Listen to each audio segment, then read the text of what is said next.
Bonjour tout le monde. Donc, lundi 1er juin. Aujourd'hui, on fait un petit peu pas mal de théories sur la colonisation puis l'expansion du monde industriel. Si je reviens un petit peu sur ce qu'on a vu la dernière fois qu'on s'était parlé, donc sur Zoom cette fois-là, euh, on avait regardé différents concepts ensemble, je vais y revenir. Puis on avait vu le contexte général, c'est-à-dire que les puissances industrielles, on parle des pays européens, la France, la Grande-Bretagne, l'Allemagne principalement, vont aller coloniser certains endroits, principalement en Asie et en Afrique. Donc coloniser, ça veut dire quoi? Ça veut dire aller s'installer sur leur territoire, prendre la place, prendre possession du territoire, des ressources qui s'y trouvent, autant des ressources matérielles que des ressources humaines, donc des gens. Puis ben maintenant ça m'appartient, c'est à moi, puis si t'es pas content, tasse-moi de là. Mais là, ce qui arrive, ben, c'est que les Européens ont des armes à feu, ont une puissance militaire, ont des équipements qui leur permettent de contrôler les populations africaines, puis de prendre tout ce qu'ils veulent comme ils le veulent. OK? Donc, c'est ça le concept ou l'idée générale qu'on retient là, de ce qu'on a vu jusqu'à maintenant. Je reviens un petit peu sur les concepts qu'on avait regardés ensemble. Ils sont importants, ces concepts-là. Je vous ai dit que vous aurez à les réutiliser dans une évaluation à la fin du chapitre. Donc, le premier concept qu'on avait parlé, c'est l'acculturation. L'acculturation, ça veut dire abandonner sa culture. Donc, dans notre chapitre à nous, qui va faire de l'acculturation, qui va abandonner sa culture, ben, ce sont les Africains principalement qui vont être forcés d'abandonner leur culture. Donc, ce ne sera pas par choix, mais par nécessité. Donc, on va les obliger à prendre la culture des Européens qu'on considère comme étant la meilleure. OK. Donc, les Européens, eux, savent comment vivre, leur culture est bonne, elle est belle, mais les Africains, eux autres, ils savent pas comment ça marche. Ils survivent là depuis des milliers d'années, mais ça, c'est pas bon. C'est vraiment la culture des Européens qui est bonne. Vous comprenez que je fais du sarcasme, OK? C'est-à-dire que pourquoi une culture est meilleure qu'une autre, c'est pas vrai que c'est comme ça. Il y a des points positifs dans chacune des cultures, il y a des points négatifs dans chacune des cultures, bien sûr. Mais là, les Européens vont imposer leur culture aux Africains.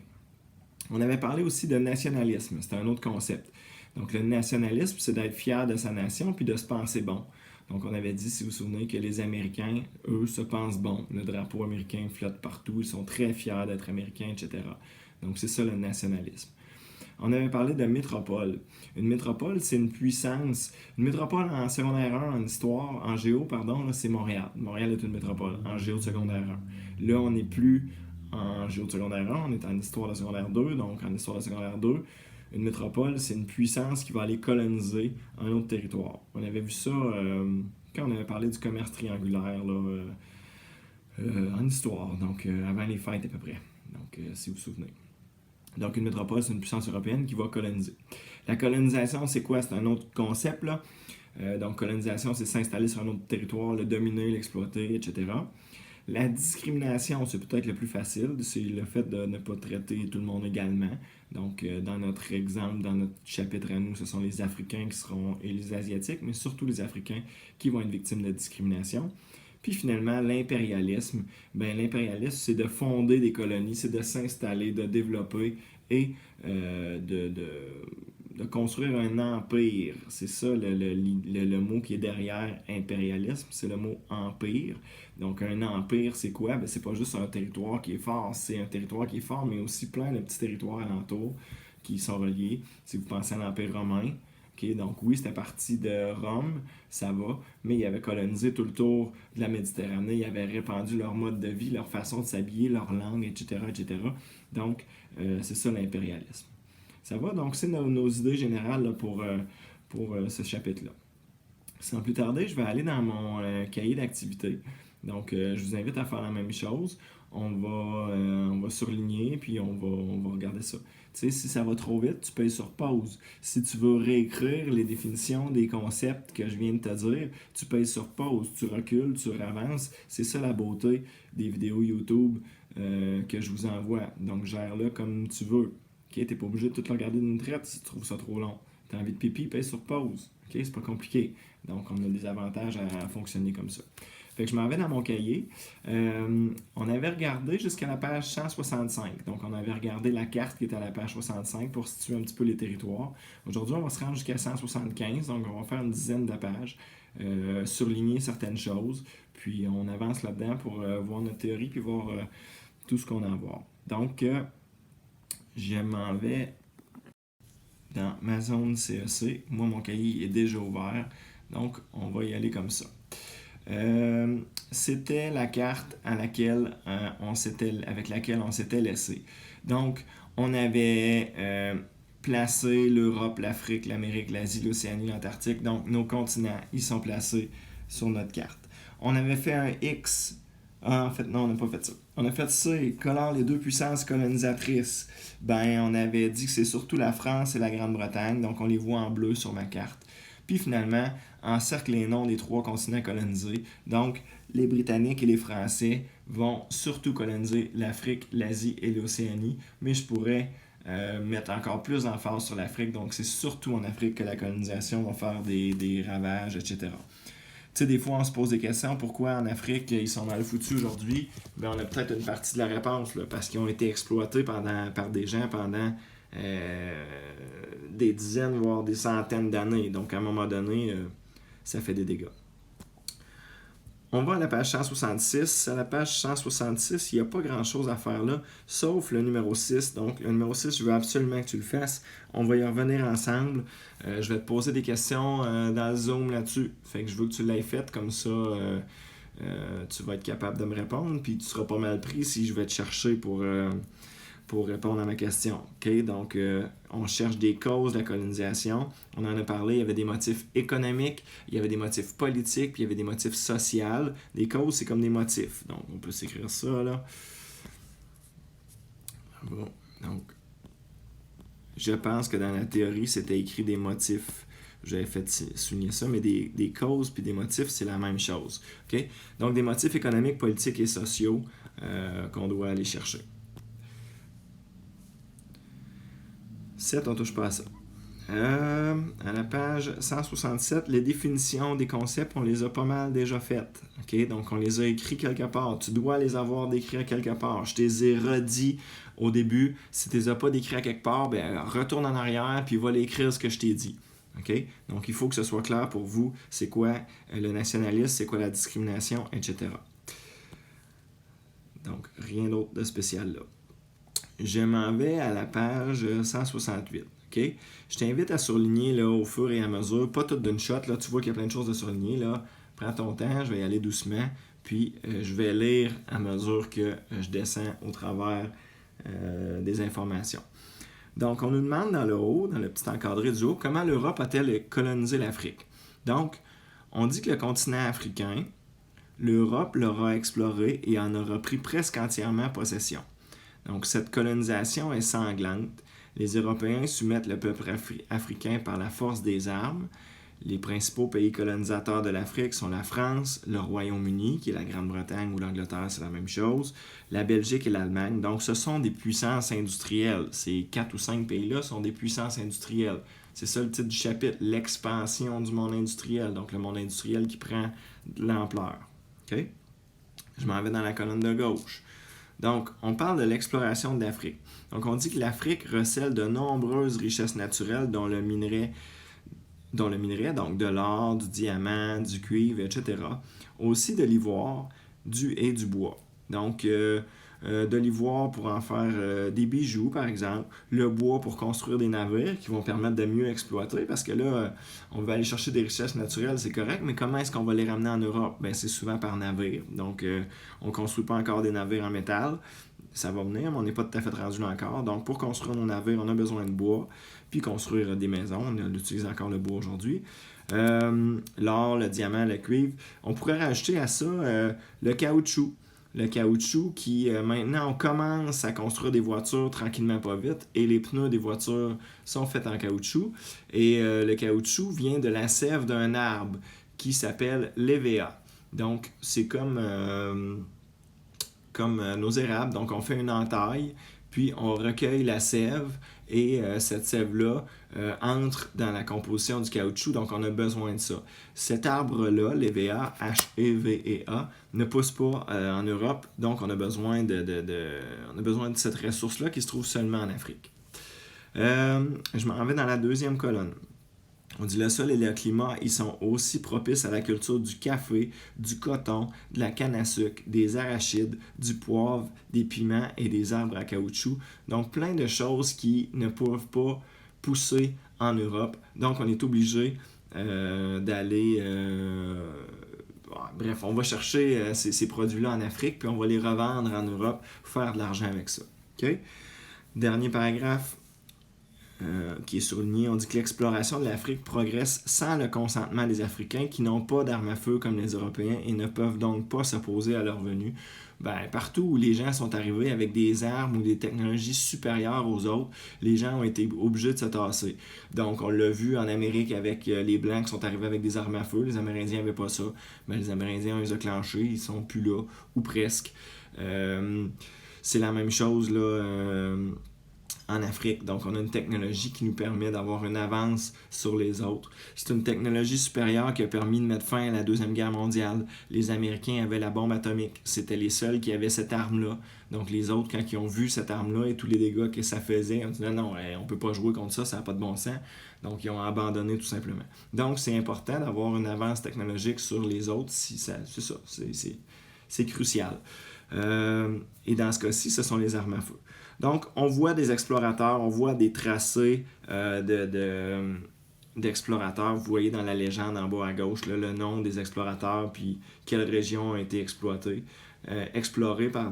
Donc, c'est ça. Et remarquez que c'est le Royaume-Uni, la France et aussi l'Allemagne. Il n'y a pas beaucoup d'autres pays là, qui ont les capacités de faire ça.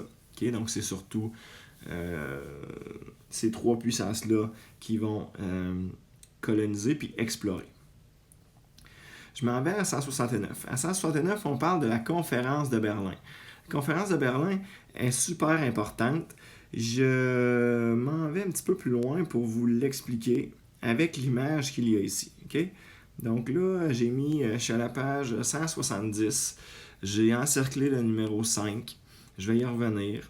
Okay? Je veux que vous le fassiez en fait. Mais moi, je vais juste me servir de l'image qu'il y a là. Okay? Donc, c'est ça qui m'intéresse. Sur cette image-là, on a un chancelier allemand. Donc, c'est comme le premier ministre allemand. Puis, qu'est-ce qu'il est en train de faire? Il est en train de séparer l'Afrique. C'est comme des morceaux de gâteau, des morceaux de tarte, puis on va en donner un morceau à chacun. Okay? Remarquez que les chacun dont je parle, ce ne sont pas des Africains, ce ne sont pas des Asiatiques. Donc, c'est des Blancs qui vont recevoir leur part du gâteau chacun. Pourquoi on fait ça? Parce que ça va déjà être assez dur. Une fois rendu sur place, il va falloir tasser les gens. Là. Les Africains vont résister comme ils le peuvent, avec des lances, des pierres, des arcs, des flèches et autres trucs, autres armes. Mais c'est ça, donc il va falloir résister. Ça va? Mais donc, avant de partir, on se sépare l'Afrique en morceaux. Tiens, voici ta partie. Tiens, voici ta partie à toi. Puis, donc, quand on arrivera sur place, on n'aura pas à se battre contre des Blancs. On va juste tasser les Africains qui sont là et ce sera déjà décidé quelle partie t'appartient, quelle partie m'appartient, etc. Okay? Vous comprenez que ça doit varier en fonction des ressources. S'il y a de l'or, tout le monde va vouloir cette partie-là. Si c'est juste du sable, comme dans le désert du Sahara, c'est moins intéressant. Donc, on va s'ostiner avant de partir pour vraiment aller coloniser. Donc, c'est à Berlin que ça va se produire, cette conférence-là, où on va se séparer l'Afrique. Donc, je souligne dans le bas de la page 169, je suis revenu en arrière. Okay, je voulais juste aller voir l'image là, pour vous l'expliquer. Donc, on dit qu'à la suite de la conférence de Berlin, le continent africain est découpé en une 50aine de territoires que les colonisateurs européens se partagent.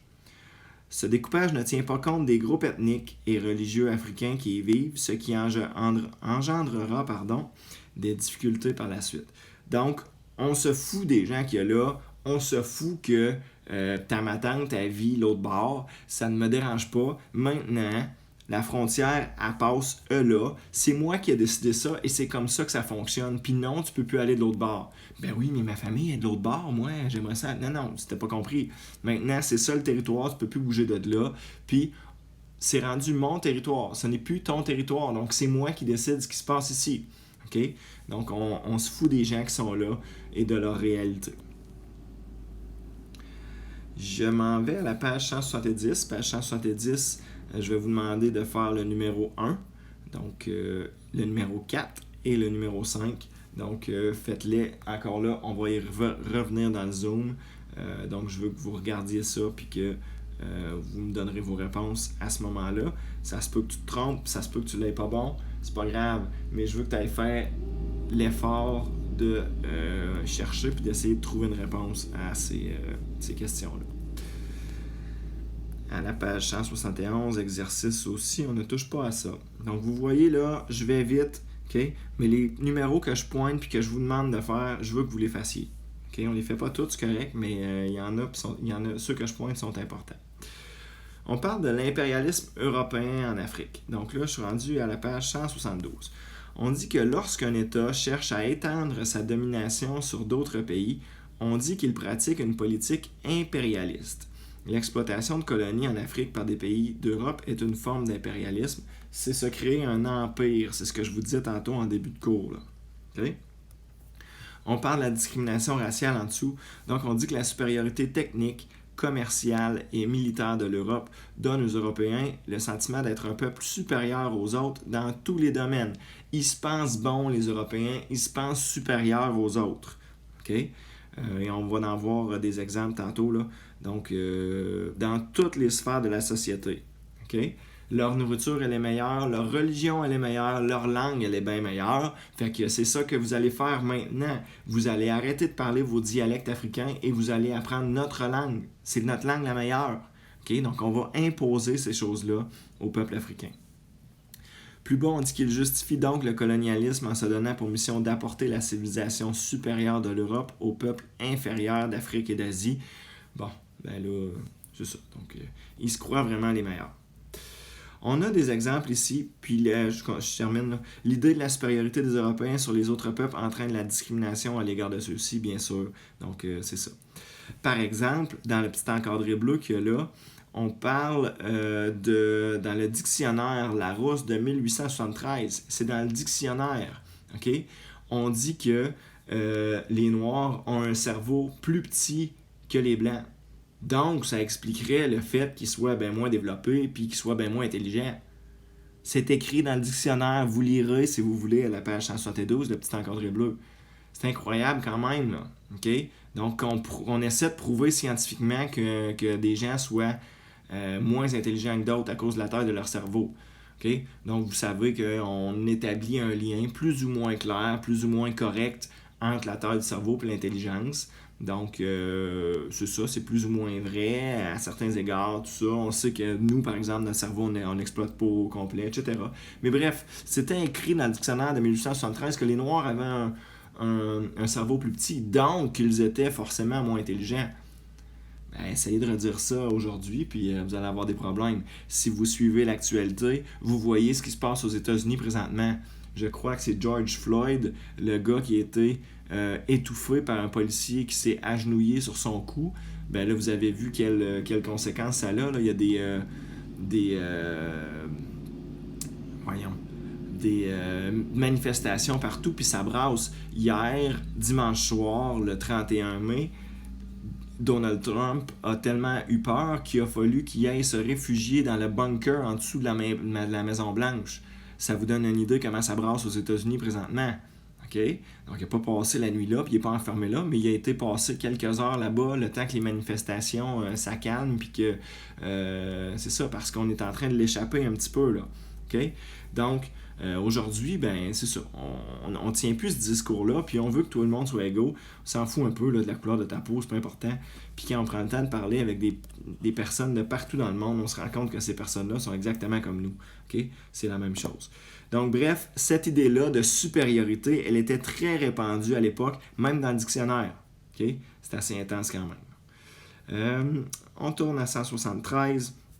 173, on parle de l'exploitation économique. Donc, je m'en vais ici. On va souligner que les Européens, ils construisent des infrastructures de transport, des canaux, des routes, des chemins de fer et des infrastructures pour exploiter les ressources naturelles, donc des mines. Les Africains, eux, ils travaillent dans des conditions qui s'apparentent souvent à l'esclavage. Donc, les Européens obtiennent ainsi des matières premières à faible coût. Donc, on débarque dans le pays, puis on va exploiter les Noirs, les Africains, puis on va dire, ben c'est toi qui vas aller piocher dans le fond de la mine. Là. C'est pas moi qui vais aller piocher là, certain, c'est toi qui vas aller me ramasser ça. Puis moi, ben je vais l'empocher, je vais mettre ça dans mon bateau, je ramène ça en Europe, puis je vais m'enrichir. Puis toi, ben si tu travailles pas assez, je vais te fouetter. C'est tout. OK? Donc, on prend la richesse des pays, la richesse, comme je disais tantôt, matérielle, mais aussi les richesses humaines. Donc, on force des gens à travailler dans les mines ou dans les plantations. Donc, c'est une double exploitation. Okay? Je m'en vais de l'autre côté. Donc, en plus de ça, on va dire que les Européens remplacent les cultures alimentaires traditionnelles qui nourrissaient la population africaine par des cultures d'exportation destinées à l'Europe. La canne à sucre, du café, du coton. Par exemple, on pouvait avoir cultivé du manioc en Afrique. C'est une racine qui est semblable à des pommes de terre. Puis, eux se nourrissent de ça. Okay? Donc, avant, il y avait plein de cultures de manioc. Maintenant, on ne fait plus ça. Pourquoi? Parce que les Européens n'en veulent pas de manioc. Qu'est-ce qu'ils veulent, les Européens? Du sucre, du café, du coton. Donc, on va enlever ta culture de manioc qui servait à nourrir ton monde, puis on va mettre à la place des cultures de canne à sucre, de café, de coton qu'on va exporter vers l'Europe. Okay? Donc, puis devinez qui va travailler dans les champs de canne à sucre, de café, de coton. Bref, c'est une exploitation immonde. Okay? C'est parfait là, comme exploitation. Là. C'est-à-dire qu'on va vraiment, vraiment, vraiment exploiter les Africains à fond. Puis ça va devenir difficile pour eux à un moment donné de se nourrir parce que ils n'auront plus là, les terres. Les terres maintenant appartiennent aux Européens, puis on fait pousser juste des choses pour exporter vers l'Europe. Je termine à la page 173 en soulignant que les colonies doivent céder leurs matières premières à bas prix à la métropole et lui acheter ses produits transformés à un prix déterminé par elle. C'est ainsi que l'Europe parvient à dominer le commerce mondial. Exemple, on a parlé de coton tantôt. Ben, le coton, les champs de coton qui sont en Afrique, appartiennent maintenant aux Européens. Et c'est les Noirs, les Africains qui travaillent dedans à coups de fouette, puis à coups de bâton, puis à coups de gun si ça marche pas. Okay? Qu'est-ce qu'on fait avec ce coton-là? On l'envoie dans les industries textiles, par exemple, de la Grande-Bretagne. Qu'est-ce qu'on fait dans les industries textiles de la Grande-Bretagne? Des pantalons, des chemises, des jupes, des vestons et des cravates. Et qu'est-ce qu'on fait avec ces vêtements-là? On les revend au peuple africain en leur disant, ben oui, c'est comme ça qu'il faut s'habiller. Les messieurs, ça porte des pantalons, puis des chemises, puis des vestons. La culture, on impose cette culture-là aux Noirs. OK, peut-être que ça fait du sens au Québec de porter des pantalons, puis une chemise, puis un veston, mais en Afrique, quand il fait 40 degrés Celsius, c'est un peu ridicule. Okay? Mais on va quand même imposer cette façon de faire-là aux populations africaines. Ça va? Donc, on a le cercle ici là, qui nous montre que, bref, et là, vous comprenez, là, je pars avec la ressource naturelle que je leur ai volée, j'amène ça en Europe, je fais travailler mon monde en Europe, donc moi je m'enrichis dans mes usines en Europe, je fais de l'argent là, et je revends ce produit-là que je t'ai volé au départ à l'Afrique. Ça, c'est parfait, là. C'est l'exemple parfait de l'exploitation. Là. C'est fou, fou, fou, fou, fou. Donc, comment on s'est enrichi aux dépens des Africains. On souligne dans le bas que le travail des Africains ne profite donc pas à leur pays, mais bien aux pays européens. Donc, c'est ça. Remarquez ici, image où on construit des infrastructures, donc pour mieux. Est-ce que c'est pour plaire aux Africains puis leur rendre service qu'on construit des rails de chemin de fer? Ben non. C'est pour mieux exploiter le coton, pour mieux exploiter l'or, le sortir de là, en fait. Donc, c'est pour ça qu'on va exploiter qu'on va construire ces infrastructures-là. Remarquez le personnage de droite, il est intéressant avec son genre de casque que les Blancs lui ont donné. Puis il y a quelque chose dans les mains. C'est-tu un bâton qu'il y a dans les mains ou un outil? Je ne sais pas trop. Mais il a l'air d'être travaillé, à mon avis, pour les Européens. Donc il doit s'organiser pour que ça travaille assez vite, puis que ça travaille assez bien, puis qu'on avance. Donc, et lui, il a certains avantages en échange de cette soumission-là aux Européens. 174, numéro 2, je veux que vous fassiez ça. Et 175, je veux que vous fassiez le numéro 3 et le numéro 6. Je vais vous mettre ça aussi dans Teams. Donc, je sors de là pour vous faire un beau coucou. Ce ne sera pas long comme ça. Donc, je reviens juste pour terminer en disant que ce qu'on a vu aujourd'hui, là, c'est que c'est ça. On a des pays qui étaient peut-être égaux au départ. Oui, les Européens ont une supériorité technique, c'est vrai. Mais qu'est-ce qui se passe? Il se passe que là, on va voler leurs ressources. Donc, OK, les Africains ont moins de ressources, puis on le vole au profit de qui? Des Européens. Donc là, on creuse l'écart entre les deux. Si au départ, on avait un léger écart entre les deux, l'écart il s'agrandit parce qu'il y en a un qui s'affaiblit, puis il y en a un qui s'enrichit. Donc, c'est un petit peu ce que je disais tantôt. Okay? Des fois, quand on se demande, mais comment ça en Afrique sont si mal foutus que ça? C'est parce qu'on les a exploités pendant plein de temps. Okay? C'est ça qui s'est passé. Donc, puis je pourrais dire que ça se poursuit encore aujourd'hui.